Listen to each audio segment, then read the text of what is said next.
Hello and welcome to this public lecture series on pathways and paradigms for India's G20 presidency.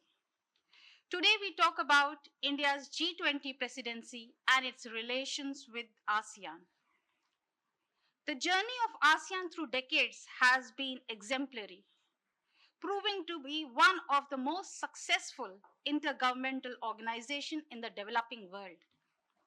Today, with predicted growth rate above the average global, ASEAN is a relative bright spot on the dark horizon of slowing global economies, increasing fragmentation, and looming uncertainties. Indonesia, a member state, and Brazil, the sectoral dialogue partner of ASEAN, forms the current troika in G20. Can India's relation with ASEAN create a resonance in G20? To talk to us on this, I'm joined by Professor Shankari Sundararaman, an eminent expert on Southeast Asia. Professor Sundararaman is currently the chairperson of Southeast Asian Studies at the Center for Indo-Pacific Studies, School of International Studies, Jawaharlal Nehru University at New Delhi. She has been associated with several universities and institutes in the Indo-Pacific. She was a visiting fellow at the Asia Pacific College of Diplomacy at the Australian National University, Center for Strategic and International Studies, Jakarta. Under the prestigious Asia Fellow Awards, she was one of the first scholars to visit conflict zone in the region after the 2004 tsunami. She is the author of several journal articles and chapters in the book. Her book on Cambodia, The Lost Decade, is widely cited. Her forthcoming book on pluralism in India and Indonesia, Diversity in the Quest for Unity. She has been a columnist with, the Asian Age, the New Indian Express, and have written extensively on regional developments in Southeast Asia and Indo-Pacific. Professor Sundararaman has been a regular member of India's track to diplomacy with Southeast Asia and Australia. She is also on the editorial board of two prestigious journals. Please join me in welcoming Professor Shankari Sundararaman. Thank you so much. Thank you.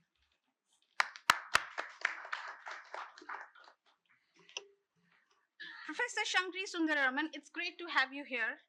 Please give us a sense of India's G20 presidency and its relations with ASEAN. Over to you. Thank you very much, Dr. Hamid, for the nice introduction and for setting the pace of this afternoon's lecture.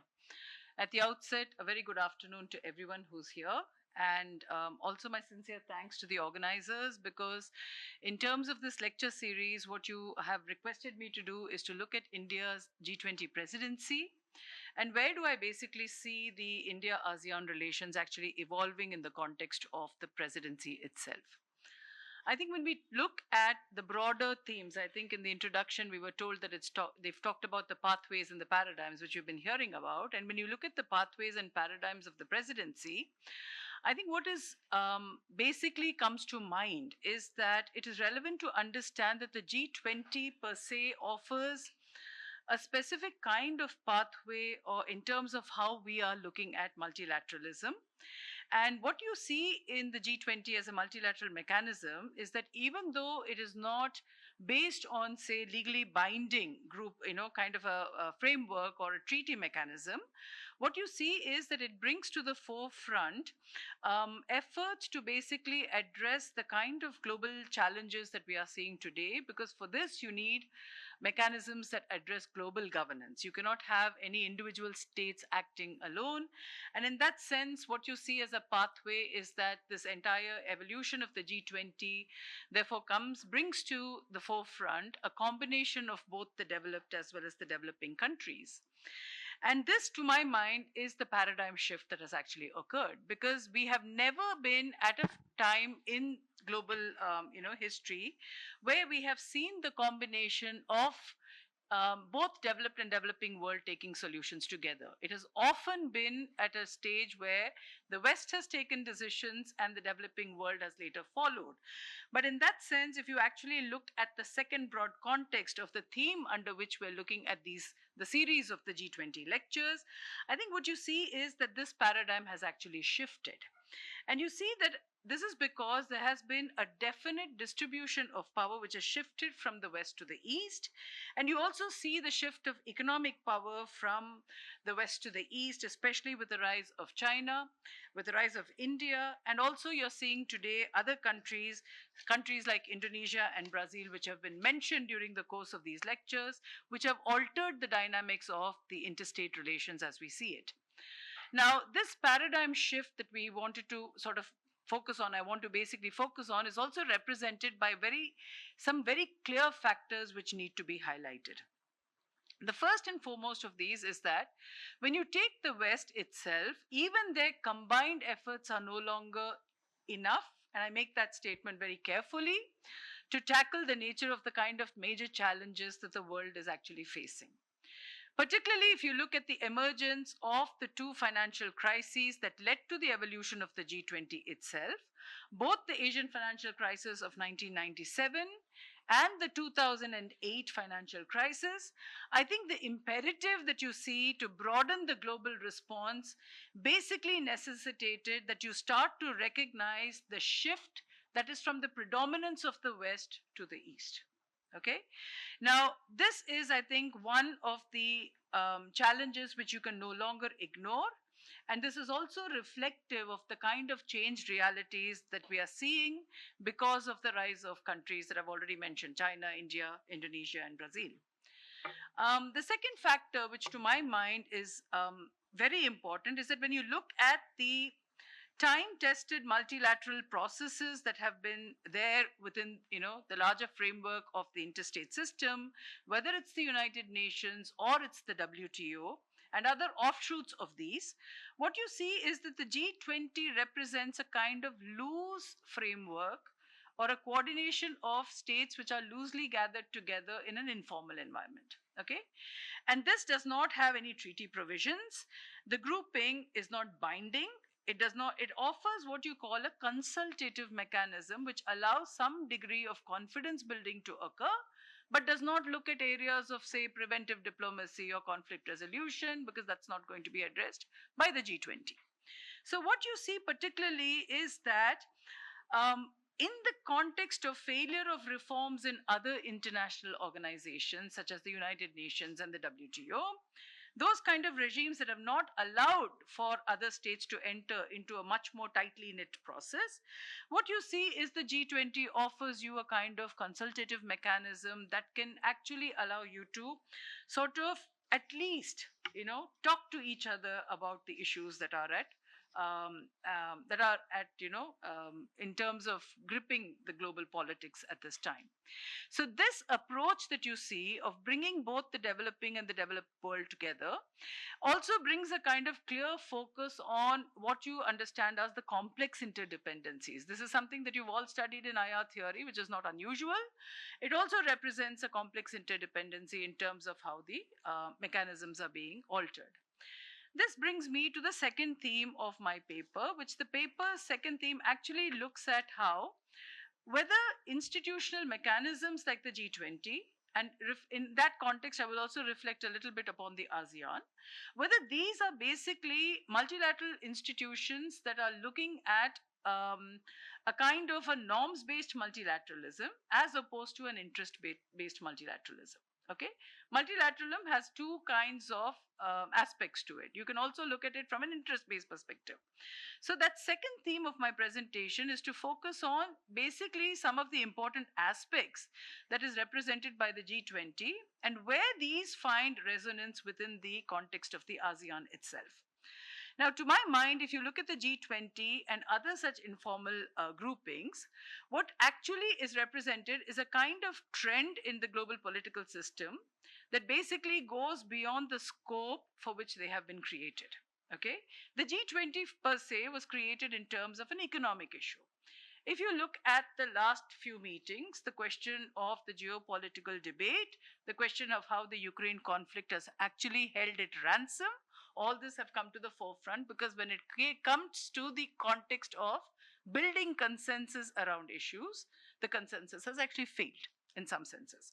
So, what you see is that if you look at the creation of the G20, particularly from the specifics for what it from which it emerged, that is the global financial crisis, I think today it has actually moved beyond that particular scope and it is increasingly looking at a variety of issues and challenges. Okay. We have heard, for example, the issues related to climate change, the COVID-19 pandemic, which has left an economic fallout, as well as what you call the post pandemic recovery itself. And more recently, like I mentioned, is the Ukraine crisis. So, if you compare the G20 with the processes of the ASEAN, you see a similarity in the way in which this external or an outward expansion to cover issues beyond its immediate scope have also evolved both within the G20 and the ASEAN.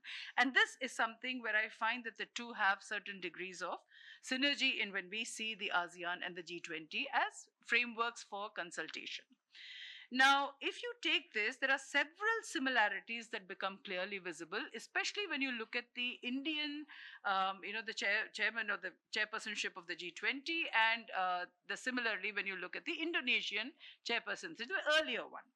So, what you see particularly is that in the broader context of the ASEAN itself, the first point is that the ASEAN is also based on what you call informal official mechanisms, which are not legally binding.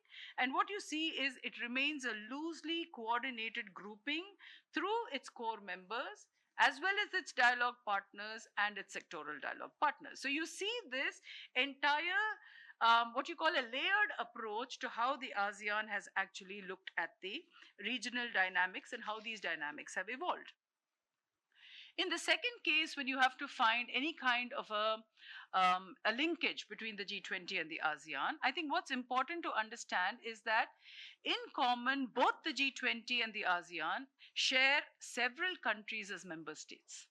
Okay, and in this, they are members of the G20 and either dialogue partners or sectoral dialogue partners of the ASEAN framework. And what you see is that 10 countries which are part of the G20 are sectoral and dialogue partners of the G20. You have Australia, Canada, China, the European Union represented as a grouping, India, Japan, Korea, Russia, and the United States. Increasingly, from April 2001 onwards, when you've seen what is called the United Kingdom's tilt towards the Indo-Pacific, which is a foreign policy framework that was actually came out around April 2021. What you see is the UK is also now has joined as a dialogue partner of the ASEAN, and as a result of it, you see that this commonality of 10 members is genuinely, what you call a kind of a bridging space between the ASEAN and the G20. The third factor is that both the G20 and the ASEAN are seen as groupings that are norms based. Here I go back to the thematic basis of what I said as the second theme of my presentation, which is that when you look at it as a norms based organization, it is not easy to address issues of geopolitical tensions across the globe, as is evidently seen from the G20 summit that was held last year in Indonesia, where no consensus on the Ukraine issue could be reached. But the issue of being norms based itself presents a challenge here, because when you see what you see in the Indonesian summit that we saw last year, the debate on inviting Russia to the summit itself was a debatable point. Do you invite Russia or not? And this is where you see that countries like India and Indonesia found this strategy to be counterproductive, because as any resolution to the conflict has to be involved, if it has to be arrived at, it has to be done only through the involvement of both Russia as well as Ukraine. Okay, so there is a very interesting kind of a dynamic that evolves here, because you see that the West has this approach to wanting to block Russia completely out, and yet when it comes to the G20, the developing world always wants to bring in all the countries together, with the major powers being there, because no resolution can be arrived at without it. So thus, while both these groupings represent certain degree of normative interest, I think what you have to clearly understand is that the efficacy, okay, in terms of how the individual states interpret, okay, these norms becomes very, very different, okay. And this is where the challenge to either the ASEAN or the G20 emerges from, because that exposes the complexities that are inherent within the system, because what you see is members differ on how you make these interpretations based on their own individual interests. So as a result, you see that while this grouping has a consultative aspect to it, in terms of how it reflects individual priorities of the states that are part of it, you see this distinction automatically arriving in the context of the both the G20 and the ASEAN. Now, this brings me to the third thematic section of my paper, which is basically on convergences in the India G20 chairmanship, as well as how it was reflected in the Indonesian context, and what is going to be what I call the future of the G20. Because if you look at how the G20 is evolving, for the last 3 years, that is last year, this year, and the coming year, you're going to have three of the developing states leading the G20. Okay, so this is, I think, this brings me to that third thematic section, which where the convergences on the India Indonesia G20 presidency have come up with many similarities and also some unique issues which are critical to India, which need to be emphasized in the core of this presentation. Now, when one talks of areas of convergence in the India-ASEAN relations, I think it is imperative to look primarily at the role of Indonesia, which represents ASEAN at the G20. All the ASEAN members are not G20 members. Indonesia is the only member, but by virtue of Indonesia being a member, it also has the right to invite the ASEAN chair. So the ASEAN chair tends to attend the G20 meetings. Now, undoubtedly, when you see the meeting that was held both in Indonesia last year and in India this year, you will see that a kind of similar resonance is actually visible, that the G20 troika per se is comprised of three developing countries: Indonesia as the former chair, India as the current chair, and Brazil as the future chair. Now, this highlights a critical emphasis on how developing economies will address the G20, particularly in terms of how they will specifically respond to certain key issues. Now, all the three countries are part of the ASEAN process. Indonesia is a chair of the ASEAN for this year. Brazil is a sectoral dialogue partner of the ASEAN. And you see India is a summit level partner of the ASEAN in the ASEAN Plus One series itself. Now, when you look at some of these core challenges, as you see, or areas of convergence that you see, what you see is that for these three countries, what is specifically significant in terms of their relevance to the G20 is in terms of how they are going to look at agenda setting within the G20 itself. And in this, I think, first, one of the critical areas where this is most visible is in the area of energy security. And in this, what you see is as a result of the pandemic and the economic downturn, which has been further complicated by the Ukraine war, what you see is that among the G20 troika, there is a repeated relevance on how developing nations are dependent on energy consumption to continue their growth. And this dichotomy has been very clearly visible as countries like India and Indonesia, which are committed to a larger degree of usage in terms of, say, for example, coal, okay, are telling the West that they cannot switch to renewables and alternatives in the absence, because that will automatically lead to a downturn in their economic growth. So, as a result, while committed to transition, what you see is that countries like India and Indonesia are also focusing on their development needs, and you're going to see this in the successive presidency under Brazil too. Now, Brazil also, again, while it had at one point had moved towards, serious move towards alternatives and renewable energies, has today in the post-pandemic period once again gone back to the usage of fossil fuels. Okay, this has been one of the criticisms that has come against Brazil as far as this is concerned. So what you're seeing is this indicates that the nature of the dichotomy that you see between the developed and developing countries is one where, unless the developed countries offer the technical and financial support towards clean energy transition, And while they are not willing to finance clean energy transition in developing countries, there is going to be this constant friction or contradiction between how the developed world looks at its energy consumption and how the developing world will look at its energy consumption. The second thing we need to look at is that if you take the themes of both the last G20 summit as well as this year's G20 summit, you see there is a clear synergy in the two broad themes that you are looking at. The last summit was based on two phrases, that is, recover together and recover stronger.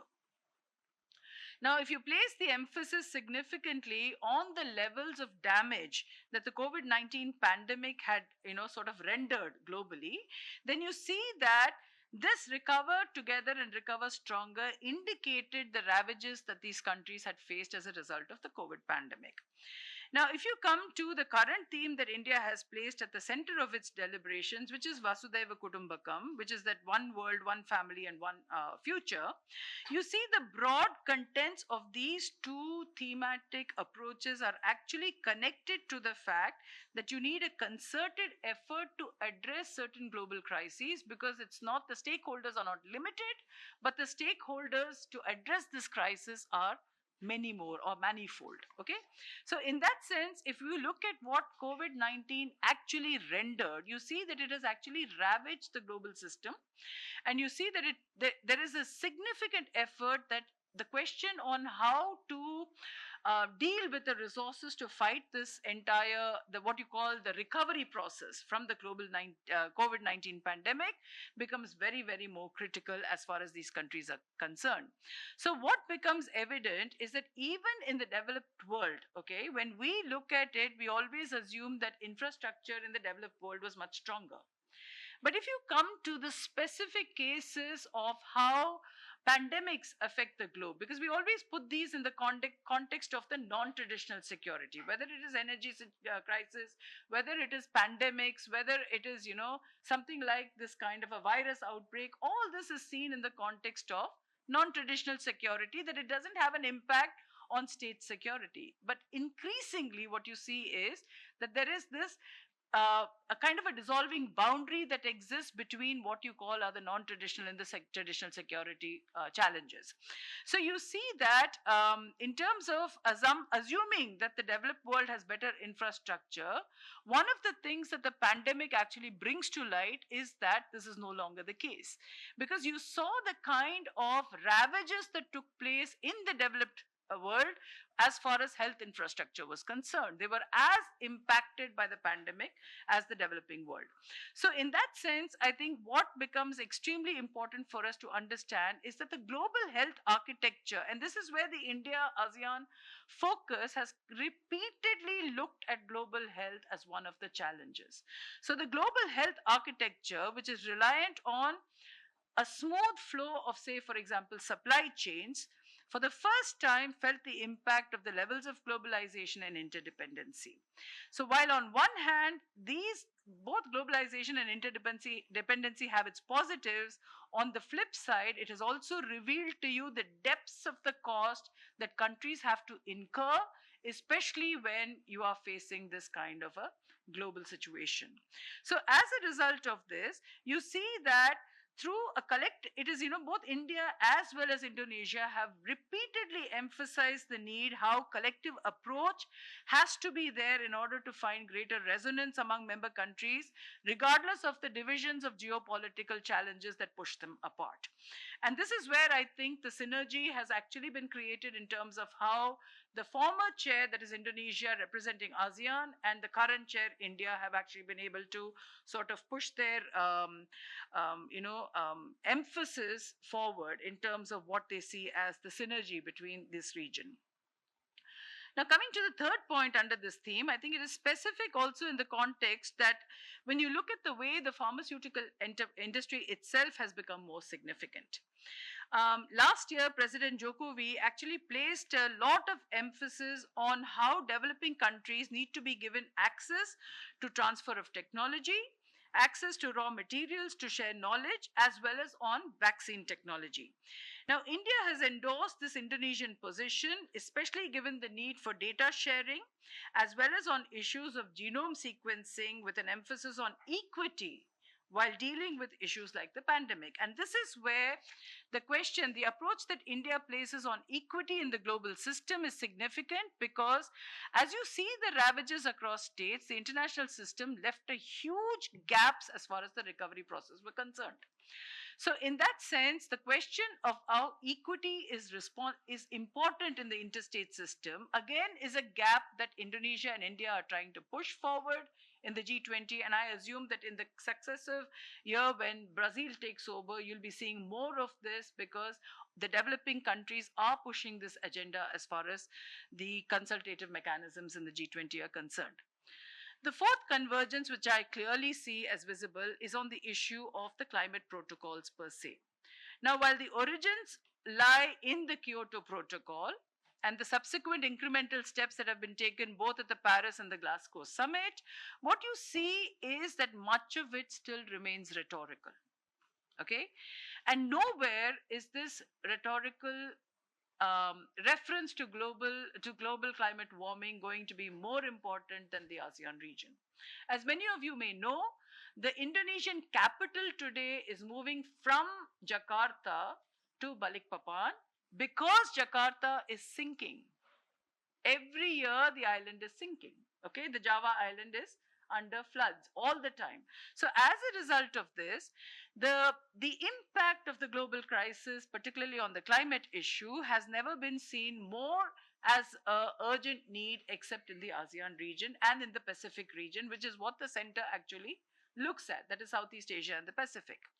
So, as what you see is that on the ground, for example, if you take the entire thing of the common but differentiated responsibilities, this has been in the offing since 1992. When the United Nations framework on climate change came up, the convention came up, since 1992, for the last 3 decades, you have seen this reference to the common but differentiated responsibilities. But in 30 years, when it comes to the ground realities, there has been no change. In terms of action, there is nothing on paper. It is there in terms of an idea, but yet it has not yet got in any kind of traction on the ground. So, when you see this as one of the aspects, I think the question of how India and Indonesia see the role of developing countries in respect of the climate protocols itself, you see a broad convergence. This finally brings me to the fourth theme, where I would like to sort of focus on some of what I think are the key challenges that will emerge in the context of the G20 summit itself, and how some of these challenges are specifically related to the India ASEAN dynamic. Primary among the challenges will be the ongoing differences with regards to the Ukraine war and Russia's role and its increasing belligerence in this regard. In the forthcoming summit, as in the last summit, the question of arriving at a consensus on the geopolitical fallout of the Russian war on Ukraine will continue to create a wedge among the developed and the developing countries. And in this context, it's very important to understand that the G20 also covers a wide political spectrum of countries that range from democracies to authoritarian regimes. Okay? And as a result, you'll find a consensus formula among such a diverse grouping is likely to be difficult even in the forthcoming summit. The second challenge that I see are two critical areas, and it is imperative for India to act as a voice of the developing world, which will be very significant. First is the issue of providing greater South-South cooperation, particularly in areas of India's ability to bridge the digital divide. In reference to the G20, we have come across this entire discussion on this India's digital success, how it has progressed. The question of delivering has been very successful. How it has been able to achieve, for example, with UPI, what it has been able to achieve. So, when it comes to this, that achievement cannot be limited to India alone. And this is where the sharing of that technology, the way we are saying that we're expected technology to be shared between the developed and the developing world, Similarly, India has to also be there as a bridge between those countries that are lesser off as far as we are concerned in terms of the digital diplomacy. So, that digital divide is an area that India can very significantly contribute to. Now, you've also heard in depth discussions on the G20, I'm sure, within the media, which has been saying that one of the successes that has been showcased is this digital success that India has. In order to ensure that public services have been able to be delivered very effectively, the challenge of expanding this knowledge, okay, we are calling ourselves a knowledge guru. Now, if you're a knowledge guru, how are you going to expand this knowledge to other areas? So, this becomes a very important. This is both connected to each other, this one point of challenge, and I think that's going to be a relevant area that we have to sort of emphasize on. The third is the larger context of how geopolitical shifts will play out immediately within the vicinity of the India's neighborhood and the ASEAN neighborhood. And this is something where when we go back and refer to the inaugural lecture that took place here, then you saw that the G20 chief coordinator, Mr. Harshvardhan Shingla, actually highlighted the importance of maritime security in his speech. And this is going to continue to shape the global discourse itself, and nowhere is it more relevant in the context of the India ASEAN relations. For the past few years, there has been a lot of reference to what has been seen as two key strategies that India and ASEAN have adopted, which are, to put very clearly, it is called the ASEAN Outlook on the Indo-Pacific and the Indo-Pacific Oceans Initiative that India has pushed forward. Now, today, while we look at India and ASEAN, they are no longer outliers in this region, because when you take the earlier conceptual framework of understanding what the Asia Pacific was, India did not feature in it, and ASEAN, some of the ASEAN members which were part of the Asia Pacific, remained outliers to the actual Asia Pacific. Now, today, as the conceptual underpinnings of the Indo-Pacific has taken over, you see that both India and ASEAN lie at the core of the Indo-Pacific. It's the central region of the Indo-Pacific. If you take the Indian Ocean on the western side, India lies at the heart of the Indo-Pacific, because the western and the eastern Indian Ocean bring India specifically into that maritime domain. So, as this has shifted, you see that three core areas of complementaries are visible. Convergences and challenges are also visible.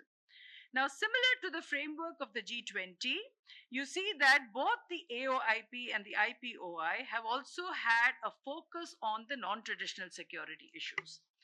Now, this is where both India and ASEAN have been very clear in terms of how the developing world can address non-traditional security, because the areas of what you call compatibility and convergence are far greater on non-traditional security rather than on traditional security issues. Now, the emphasis on the terminology itself becomes relevant, because when you look at the ASEAN outlook on the Indo-Pacific, you see the reference to what they call are the open and the inclusive region. In the Indian context, you talk about the free, open, and inclusive Indo-Pacific, as has been articulated by the Prime Minister at the Shangri-La Dialogue of 2018.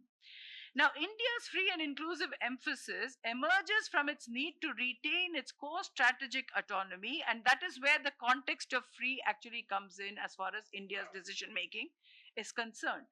You don't find the case of the word free as a terminology as part of the ASEAN terminology, purely because the West tends to look at free particularly from a domestic political angle, where democracy becomes a challenge for the ASEAN states, because whether you like it or not, there is a deficit of democracy in the region. Now, when you take the convergences, you see there are 7 broad pillars. I will not go into each of these pillars. Perhaps in the question answer session, we can look at it. But the 7 broad pillars actually show degrees of convergence between the AOIP and the IPOI. And in terms of the second area of convergence, in terms of supporting the existing mechanisms, I think here is where the question of ASEAN centrality basically comes in. Because if you look at India's diplomatic, positioning, repeatedly the question of the relevance of ASEAN centrality has come in repeatedly. Now, you see that what you see as a geopolitical challenge for the area also tends to have its pulls and pressures on the question of centrality. And this is where it is important, because as an ASEAN observer for last, I think now 40 years, that exposes my age. But the reality is that it also tells you that ASEAN has never had centrality as a given.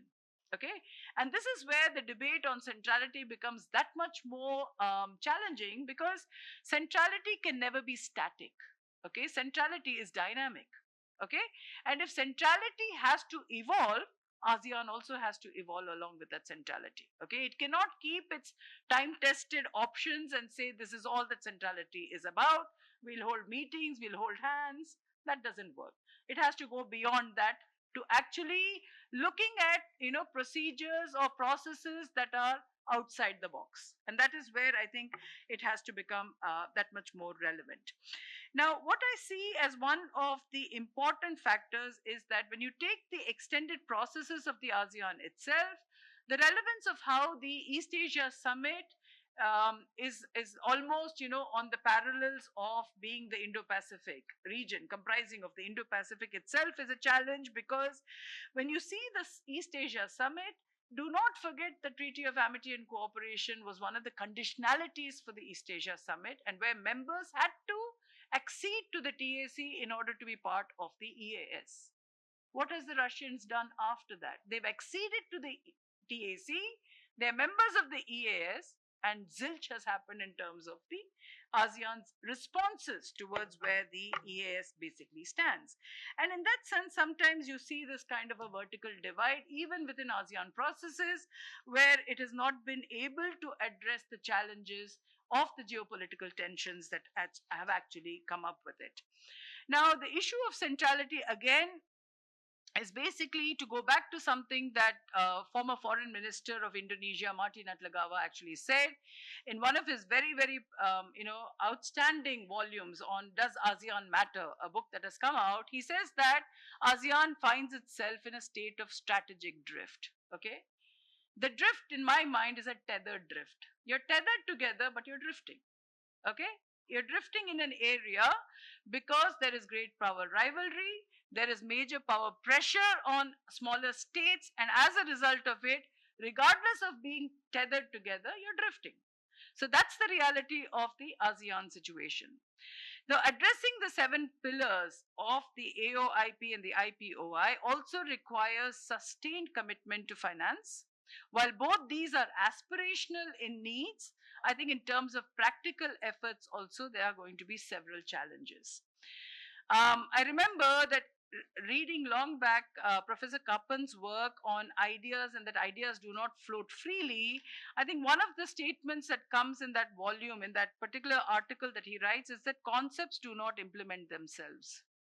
Okay, so the AOIP and the IPOI are good concepts, but its implementation is where the challenge lies. I think I'll stop with this and take on question and answers. Thank you.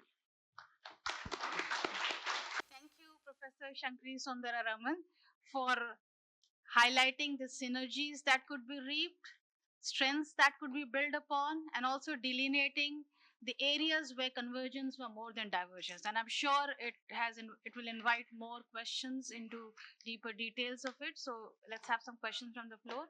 Yes, please. Enjoyed it, very illuminating, and really learned a lot about how, especially the G20 and ASEAN, I mean, how they're looking at the situation. My question is about how is ASEAN navigating? You mentioned about Great Power conflict. US and China, obviously. So, how has that contest been seen? I mean, in that sense, it is also merging with the question of ASEAN centrality. So, is in that sense, is that very monolithic in terms of the response, or are there? And I'm sure there are divergent responses to US China competition, and how is ASEAN looking at it? How are you looking at the ASEAN state responses? Thank you. Let me just go back a little bit, because I think this is a good question in terms of how does the ASEAN basically navigate itself in terms of great power politics. Great power politics is not new to ASEAN. It has existed in this region of great power politics eternally. Okay, so as a result, what you see is ASEAN has constantly been geared towards managing great power politics. The problem has been more in terms of how that has affected the region per se.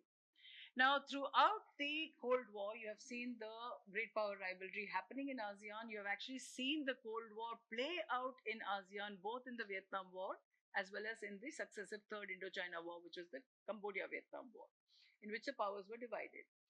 ASEAN centrality and ASEAN consensus has never been united.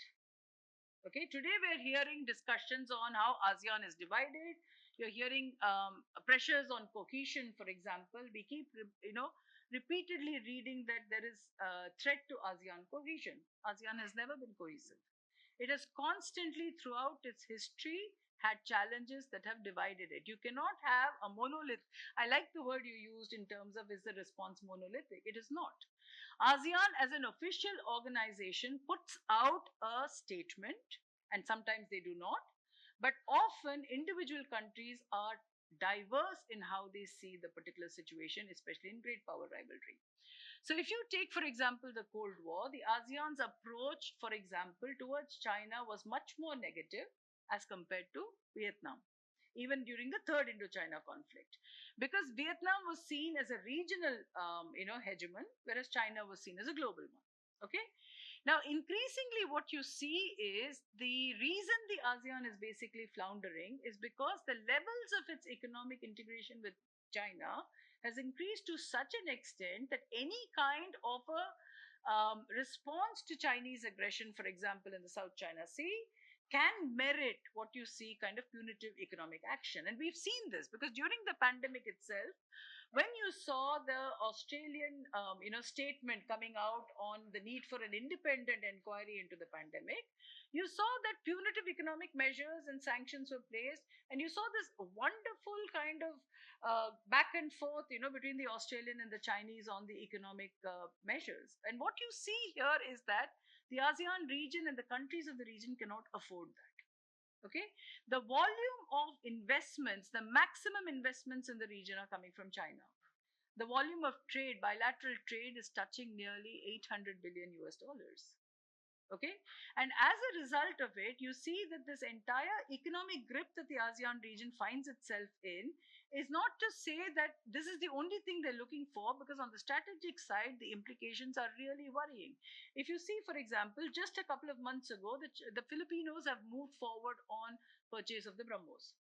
Okay, the Vietnamese are in the process. So what you see is there is this constant, I would say, tension between what is the strategic imperatives that the ASEAN is looking at and what are the economic imperatives. So you see this constant dynamic at play as far as the great power relations are concerned, which is exactly why the ASEAN is welcoming more and more powers into the Indo-Pacific framework without actually contesting it. Okay, even on the AUKUS, there has been no word from the ASEAN that has been extremely negative. There has just been one or two statements that have come out in terms of that this should not become a nuclear space. We should not have that kind of technology affecting the ASEAN region. That's a very very those remarks are passe in my view. If you go to the nitty gritty of it, countries have quietly welcomed the AUKUS. Okay, so the long term implication is that it is not monolithic, the ASEAN's approach. Countries are completely divided on this question. And like you said, centrality cannot be achieved unless you are willing to explore beyond the immediate debates. That is, can ASEAN basically manage geopolitical tensions alone? And the answer, in my opinion, is no. I am first year Chinese PhD research scholar. I have two questions, ma'am. The first one is on ASEAN region. As you have seen, if you see the last 4 or 5 years, US is rearming itself in the South China Sea. Okay, like if you see the just recent month, Philippines president had gone to the White House and they did treaty. They started their military partnership again. And if you see the Vietnam, it's also they have taken their strategic level to a strategic level partnership. So, I mean, my proposition is, ma'am, don't you think if ASEAN would have a little bit more, uh, uh, I mean, a strong backbone, they can, I mean, they can directly, negotiate with China. It would be much better if you allow other third party from the oceans apart, like it would be, I mean, like it's a rivalry between the two power. It will become a haystack between the two giant elephant. Second question is, ma'am, from like many scholars think that 2008 is the very momentous period in our modern 21st century. It is seen as the decreasing decreasing of the your decreasing in global influence of western country, their institutions, and all that. So my proposition is that, ma'am, since China and India are very very tough negotiator on the climate change, okay, since by 2030 India is going to become third largest economy. China has right now 90 trillion of economy. So can't we a little bit give a little bit more on the negotiation side? I mean, so that it would be, I mean, good for whole globe. We have the UNO, you know it very well. Was any article indicating that certain countries can group together like G7, G20, G77 plus plus? Now, what is the purpose of that principle? International peace and security in one family. Then within family, divisive policies. And second is when the war breaks up between Russia and Ukraine, what is the UN role? Not supplying the United Nations peacekeeping force in between. Also, between India and Pakistan, UN peacekeeping force at the Wagah border, and so also North and South Korea, 38 parallel, and many more. But briefly, so what is the purpose of dividing the G's, so and so? That means it sounds out of to me. And don't you think this is leading definitely for Third World War? If I may humbly mention. Yes, sir. Please, sorry. I'm just writing down some of the points he made so that I can answer them.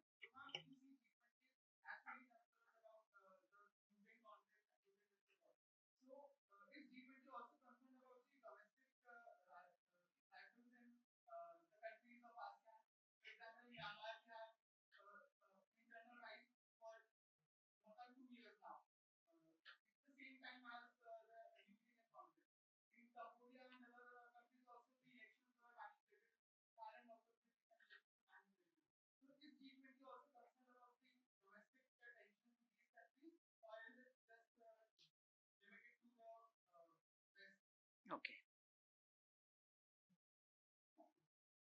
Can I go ahead? All right. I'll start with Ankit's question. Okay.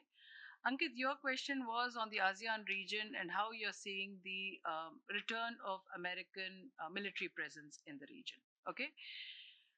Um, if you look at the history of the ASEAN itself, for years the American presence has been there. It's not that the presence has been, there is no American presence in the region. This is a huge debate which we had around the first decade of the millennium, when we are saying that the American absence is there from the region in the very first decade. We were talking about the absence of the United States from the region. We were talking about the United States' return to Southeast Asia.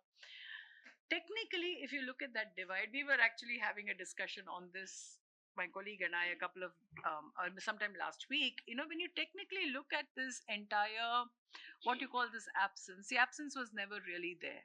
Okay. This is where you have to look at it more rather than a homogeneous kind of a region as East Asia. Look at it in its subdivisions or its subregions as East Asia and Southeast Asia. As far as East Asia was concerned, whether it is Korea or whether it is in Japan, the South American presence has been there. Okay? You take the Pacific, both New Zealand and Australia have remained part of the ANZUS, and the ANZUS is alive and kicking. Right? Then you come to the question of Southeast Asia. Southeast Asia as a sub-region is the only region from where the American presence was seen as to be absent, because after 1992, when in the Philippines, when the two bases were closed, the Subic and the Clark bases were closed, you see this entire drift that American presence has existed from the region. And this is also one of the reasons why you see this expansion of ASEAN as a kind of a framework that, okay, the Cold War is over. Now, ASEAN's entire what you call reason of existence was based on Cold War. Okay, at the end of it, it was that our mechanisms will extend, will be the heart of the Asia Pacific. And in 2012, you see this extremely interesting debacle happening.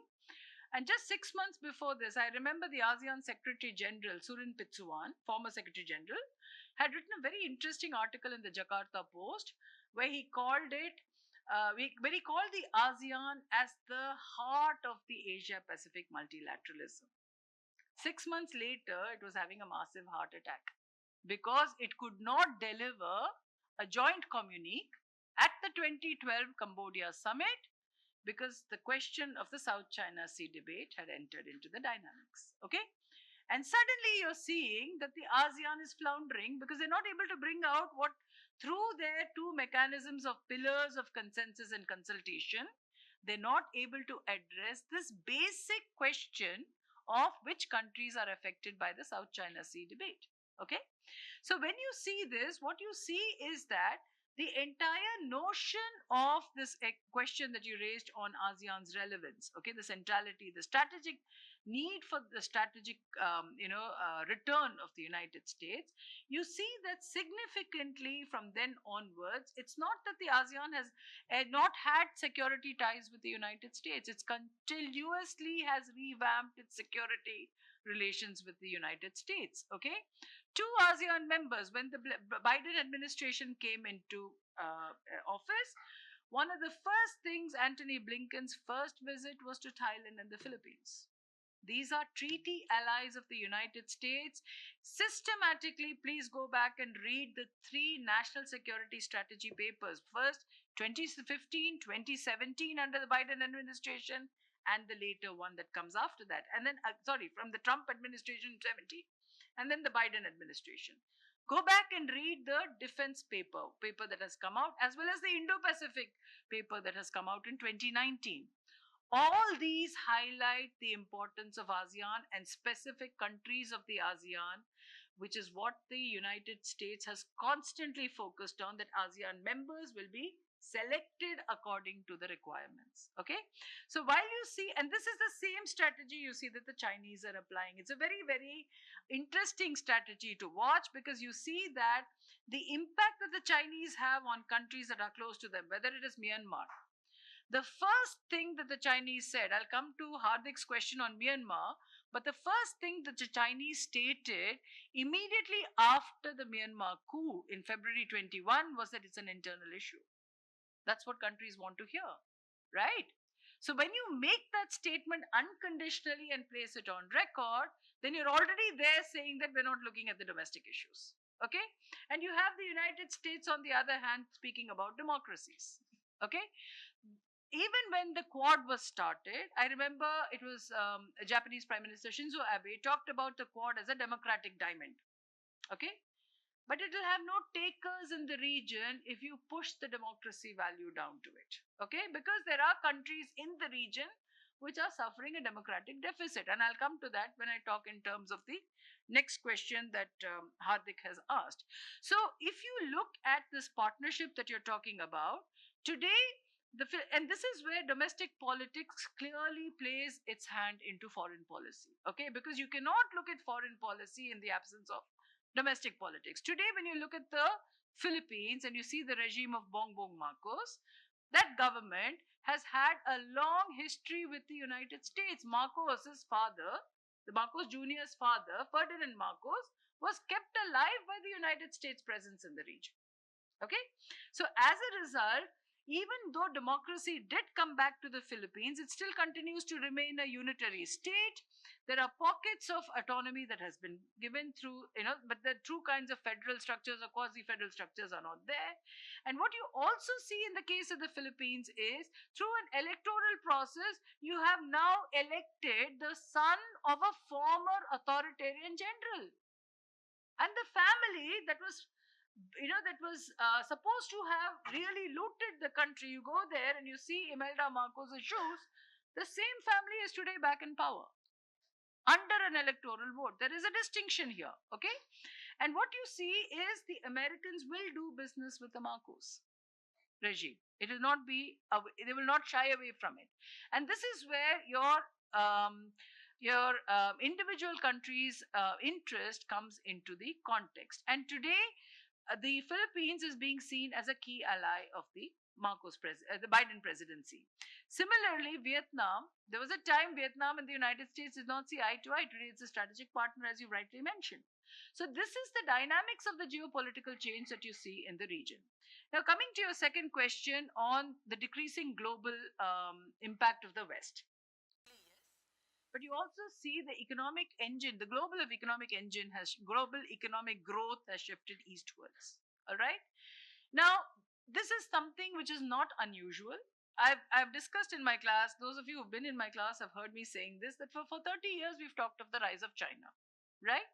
We've talked initially the rise of China from an economic perspective, and how, having achieved that economic perspective, the Chinese would therefore be able to sort of address, issues of how regimes are formed within, say, groups like the WTO. Okay. But what we did not discuss 30 years ago was the normative impact that China's rise would have. How would it change the norms? Okay. How would it change the geopolitics of the region? Okay. Today, when you see something like a map of the 9-dash line, you're wondering where is the emphasis on United Nations Convention on Law of the Seas. Countries of the region are saying that UNCLOS is important. Countries of the region are saying that the norms based approach to international law is important. So that means there is this tension and friction between what China sees as its rise and basically its approach to the regional dynamics and how the regional states are viewing it. Okay, so this dynamic is also shifting along with the change from the 2008 onwards, when you see what is called the decline of the West. But again, the decline of the West is imminent but not immediate. I would caution this as something that, students, when we talk in terms of a decline of the West, do not get into that thing that it's immediate. It's imminent.